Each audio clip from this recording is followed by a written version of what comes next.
l'Antiquité, la question de l'origine des êtres vivants fut posée. De nombreuses théories apparurent, s'attachant surtout à expliquer l'origine de l'homme.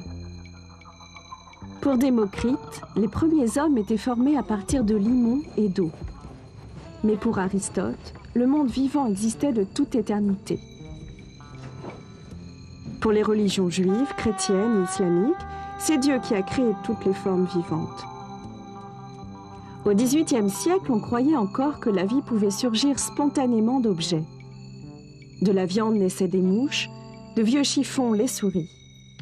On sait aujourd'hui, grâce à Pasteur, qu'il n'y a pas de génération spontanée des êtres vivants connus.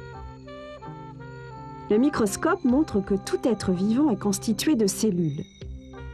L'idée que les premières formes de vie étaient de simples cellules est toute récente. Mais quand et comment sont-elles apparues ?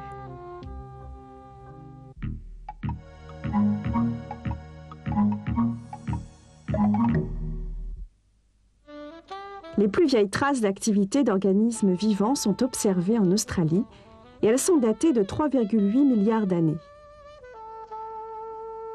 L'apparition des premières cellules suppose l'existence préalable des molécules organiques qui les constituent.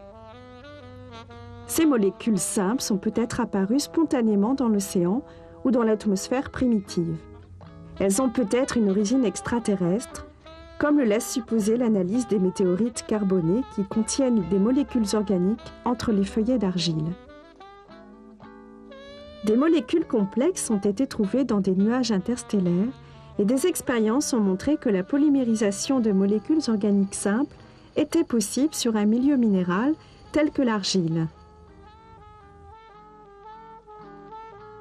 Ces polymères ont pu ensuite s'organiser en gouttelettes limitées par un film protéique. L'ébauche de ces premières cellules est appelée coacerva. Dans l'état actuel de nos connaissances, l'apparition de la vie peut se résumer ainsi. Premières molécules organiques, premier polymère, coacerva, première cellule.